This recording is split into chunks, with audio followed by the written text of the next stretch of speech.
Oi, dia de gravar mais um vídeo. Tô na madrugada, porque é a hora que meu filho tá dormindo, hora também que muitas vezes a gente se conecta, né? Mais em oração e consegue ouvir um pouquinho mais que Deus tem pra nós, né? Nossa, pra mim eu queria até compartilhar algo. Eu nunca compartilhei talvez tantas coisas sobre a minha fé, minha religião. E pra mim não é tão fácil fazer isso. Eu sempre fui uma pessoa muito política. Eu sempre quis agradar todo mundo. Eu sempre tive uma necessidade muito grande de ser aceita, de ser amada, né, de fazer parte. E eu sempre fui rodeada de pessoas muito queridas de diversas religiões que me influenciaram bastante, inclusive evangélicas, né? E espíritas, enfim. Conheço pessoas de muitas religiões. E pra mim eu sempre fui muito política, né? Com muita dificuldade de me posicionar mesmo.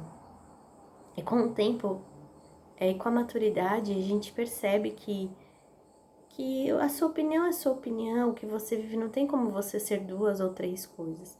E quando você diz sim para uma coisa, você diz não para outra, são escolhas, né? E o principal mesmo é sentir um chamamento mesmo, né, de Deus para fazer isso. Não é uma coisa que eu estou confortável fazendo, sabe? Mas é uma resposta. É algo que eu sinto que vem na minha cabeça faz muito tempo e eu tenho entendido que é o Espírito Santo de Deus, né? Eu, como católica, acredito, quem é cristão também acredita no Espírito Santo, que ele fala conosco, que ele nos motiva, né? Então, esse é o motivo, não é uma coisa que eu tô, nossa, ela tá querendo impor verdades, não. Talvez, quem sabe, o que eu fale aqui possa ajudar alguém, né? E porque a religião, a fé, ela tem um papel muito importante na minha vida, desde sempre, né? E então eu vou falar hoje um pouquinho como tudo isso começou, né? A maioria das pessoas que me conhecem sabe que eu venho de uma história de perdas dos pais muito cedo. A minha mãe faleceu quando eu tinha 1 ano, eu contava esse testemunho, né? Desde a minha adolescência, dos meus 15, 16 anos, contei muito encontros de jovens católicos, encontros de casais, né? E eu contava meu testemunho sempre no sentido de fé e superação. E, enfim, minha mãe faleceu quando eu tinha 1 aninho de idade, eu tenho um testemunho mais detalhado, né, dos detalhes de câncer. E teve o meu pai, eles eram bem jovens, né? Minha mãe tinha só 23 anos. Fui morar com os meus avós, com meu pai, tinha meus tios. Recebi muito amor, muito carinho. Senti muita falta da minha mãe, mesmo não conhecendo ela. E foram alguns, né, desafios aí, buracos emocionais, apesar de tudo.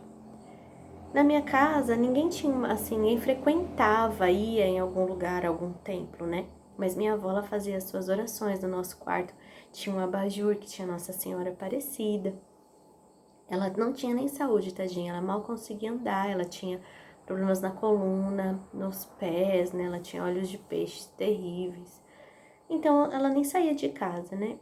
E só que eu fui batizada. Minha mãe era devota de Nossa Senhora Aparecida. Isso que meu pai me contava, né? E eu fui batizada lá, em Aparecida do Norte, depois que ela faleceu. Quando eu tinha já, acho que uns 2 anos, pelo que eu vejo nas fotos, ou 1 ano e pouquinho, ou nas roupinhas que eu tenho.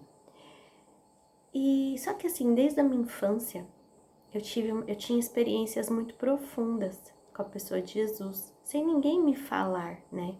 Eu tinha sonhos que eu sentia a presença dele, que eu via ele. E foram muitos sonhos, foram diversas situações, que se eu fosse contar aqui, seriam muitas, né? E aí eu fui tendo algumas influências na minha infância, né? Tanto protestantes como católica, né? Protestantes porque eu tenho um primo, que ele foi o primeiro a se tornar protestante, ele já era adulto, né? E aí as minhas primas, uma parte da família também se tornou protestante. Então tinha culto nos lares, na casa da minha tia, nas vizinhas dela, e eu ia, gostava muito. Tinha uma Assembleia de Deus do lado de onde eu morava. Cheguei, alguém me levou a criança na escolinha dominical. Gostava também, tive bastante influência. Mas no catolicismo, quem me levou foi a minha tia, né, que hoje ela é esposa do meu tio, eles namoravam e ela era católica praticante, né? E ela me abraçou como uma pessoa que me ajudou muito, desde que a gente se conheceu, acho que eu tinha 5 anos de idade. E pra mim ela era uma referência de mãe, de mulher, de pessoa, e eu tava sempre com eles. Mas então, e aí nessa pandemia, ela me encaminhou pela Igreja Católica, me colocou no crisma e fiz todos os sacramentos, né, que eu não tinha feito ainda, porque ela foi me conduzindo. E aí tive várias experiências com Deus, mas antes eu queria contar nesse momento, né, que ninguém me falava, ou eu simplesmente tinha parece que eu tive uma experiência, eu conheci Jesus, né, mesmo, ele se apresentou para mim, sem que eu tivesse procurado, buscado, né. Então, o que mais me tocou nessa pandemia foi de um sonho, que para mim foi um sonho, mas parece que foi uma visão, de que eu me vi acordando de madrugada por volta de 8, 9 anos. E na frente da minha cama eu vi Jesus. E saía muita luz dele, muita luz, luz, luz, luz, luz. E eu mal conseguia vê-lo, eu senti muito medo, eu senti um pavor e eu me escondi atrás do criado mudo. E ele falava: Daniele, venha comigo, não tenha medo. E eu não me lembro mais de nada, mas parece muito que foi real, mas possivelmente eu posso ter sonhado, né? Pra minha cabeça aconteceu, mas eu posso ter sonhado. Mas eu não duvido que, se eu sonhei ou não, que foi Jesus mesmo que apareceu ali pra mim. E veio muito pra mim, assim, né? Por que Jesus me chamava? Venha comigo, né? E eu já fui muito ativa na igreja, mas sempre continuei católica, mas tive momentos de abalos na minha fé, né? Visitei várias igrejas evangélicas, tive vontade de virar evangélica, mas aí é outra página. Mas eu queria falar disso, né? Dessa espiritualidade. E aí na pandemia eu lembrei muito desse sonho. E uma vez eu tive um sonho também, sempre tive sonhos, assim, sonhos pra mim espirituais, né? Pra quem acredita. Uma vez eu tive um sonho, né? Depois de alguns anos, eu já namorava, meu esposo, desde que a gente era noivo, e eu sonhei que eu via uma gaiola, um pássaro que estava dentro da gaiola, a gaiola estava aberta, mas o pássaro não voava, e eu ouvi uma voz que dizia: eu já te fiz livre, mas você continua presa. Então, pra mim era Cristo, né, me falando isso, Jesus. E aí, nessa pandemia, com tudo que a gente passou, eu quis buscar e entender qual era esse chamado que ele tinha para mim. Porque me parece que eu não estava vivendo esse chamado. Esse era o meu sentimento, de não estar vivendo, como ele falou no sonho: Daniele, venha comigo, não tenha medo. Mas eu passei por muita crise com a minha fé católica, porque eu ia em muitas paróquias e parece que eu não conseguia me engajar em nenhuma. Fora na minha juventude, né, que eu participei da renovação carismática, tinha os grupos, no Shalom, eu era muito envolvida, mas chegou um momento que tudo se afastou, parece, de mim, né, todas as experiências que eu vivi, muitas coisas depois que eu casei, enfim.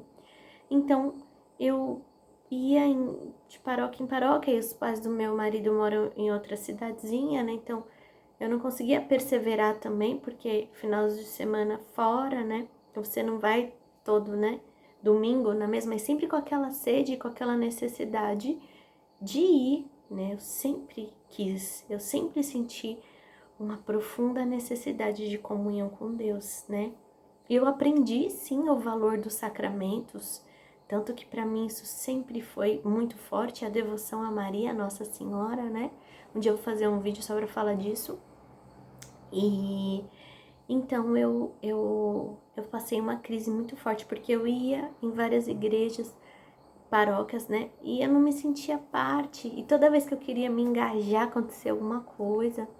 Então eu me senti muito perdida em relação à Igreja Católica, por mais que eu conhecesse, tivesse anos de caminhada.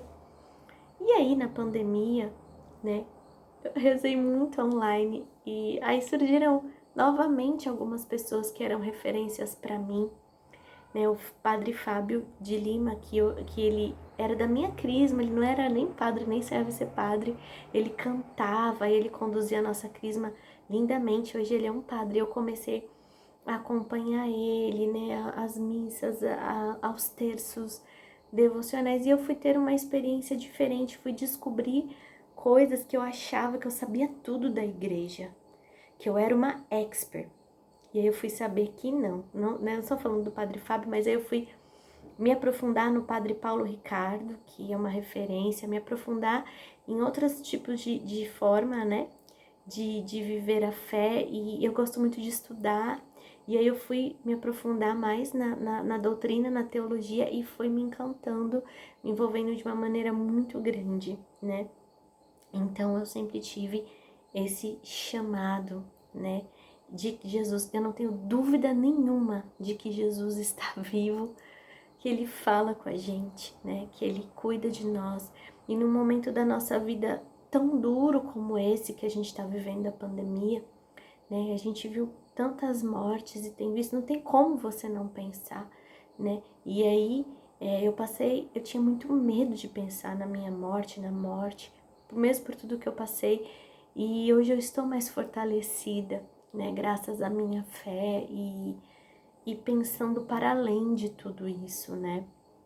E quanto à Igreja Católica, ela, mais uma vez na minha vida, foi uma mãe, né, ela tem sido uma mãe, e principalmente nesse primeiro ano de pandemia, né, e eu acho que nesse exato momento eu pude reconhecer, né, muito mais, assim, o valor, né, dos sacramentos, o valor da igreja.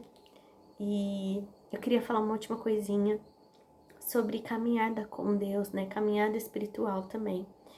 Eu comecei muito na renovação carismática católica, e para quem conhece, envolve muito, assim, vamos dizer, as emoções, né, o sentimentalismo, envolve muito sentir, que às vezes na missa, é o que eu falava no outro vídeo, às vezes a gente não tá, por ela ter um rito, né, mas eu falo assim, para caminhar com Deus, numa fé, na nossa fé, a gente precisa não depender do sentimento, sabe?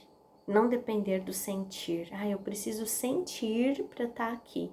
Eu preciso, sabe? Não, porque amar é uma decisão. Amar não é só um sentimento. Inclusive, ele é um verbo. Um verbo requer uma ação. É igual um casamento. Não é todo dia que você tá amando a pessoa. Às vezes você tá bravíssimo com a pessoa, mas você decide amar, você persevera. E aí depois você colhe os frutos da tua perseverança. A mesma coisa com uma faculdade, com um estudo, não é fácil. Não é sempre que você quer estar ali, mas você persevera e depois você colhe o fruto. Então, eu queria falar para nós, né, para nós católicos ou não católicos, mas que para você colher algum fruto da tua espiritualidade, você precisa de perseverança, mesmo que você não sinta.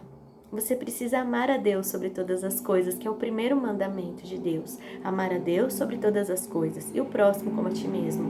Mas como eu amo a Deus sobre todas as coisas? Eu amo a Deus sobre todas as coisas quando eu escolho Deus. Eu escolho fazer a vontade de Deus. Quando eu rezo mesmo, quando naquele momento, às vezes eu não tô com vontade, o domingo da missa, quantas vezes eu não queria ir, mas eu fui. E depois eu colhi o fruto, né? Então, que a nossa fé, que nosso caminhar não dependa do sentimento, mas do amor, da perseverança, de continuar. Porque assim a gente vai colher os frutos da nossa fidelidade, da nossa dedicação. Se esse vídeo te tocou, espero, se não te serviu para nada, deleta, tá bom? Fique na paz de Jesus e no amor da nossa mãezinha Maria. Um beijo e até o próximo. Obrigada por você que assistiu. Deus abençoe.